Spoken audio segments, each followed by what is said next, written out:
Magandang hapon, everyone. So, lobat si Amor. Alam niyo kung bakit? Kasi, wala naman talaga kung balak pumunta dito para mag-speech or whatever. Ibang pinunta ko dito eh. Ba? Parang sa ano lang sa? Ano bang pinunta niyo dito? Ano pinunta niya? Ano ang pinunta niyo dito? Pumunta ba kayo dito para manood ng speech? Hindi ako mag-speech. Pero ito lang ha. On a very serious note. Marami kasi ang sa atin napapagod, nawawala ng pag-asa. Rally na naman. Wala namang mangyayari. Kukunti lang naman tayo. Wala namang tumarating. Ito lang. Right? Just a word of encouragement. Hindi madali ang laban na hinaharap natin. So it would be very stupid para sa atin na isipin na mapapanalo natin to agad-agad. Alright? Walang manghihina ng loob. Dahil walang madali sa buhay.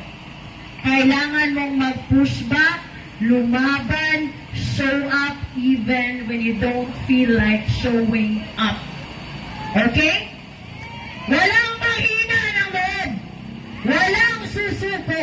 Dahil kung ang putang inang gobyerno ay napaka-persistent na magnakaw, kung ang motivation nila ay pera-pera lang pero hindi sila tumitigil, dapat ang mga mamayang Filipino mas persistent.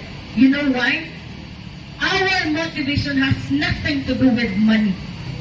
Our motivation has nothing to do with attention, with doubt, with whatever. Ang motivation natin ay napaka-noble. Kalayaan at kinabukasan ng ating bayan. So walang magsasabi, alam kong nakakapagod, magastos, pero walang magsasabi na another rally na naman. Hanggang may putang inang drug addict na presidente na nakaupo sa Malacanang, walang titigil sa paglabas sa kalsada dahil ang pinaglalaban natin ay hindi pera. Ang pinaglalaban natin ay kinabukasan. We only have one shared future on this shared country. Kaya walang manghihina ng loob.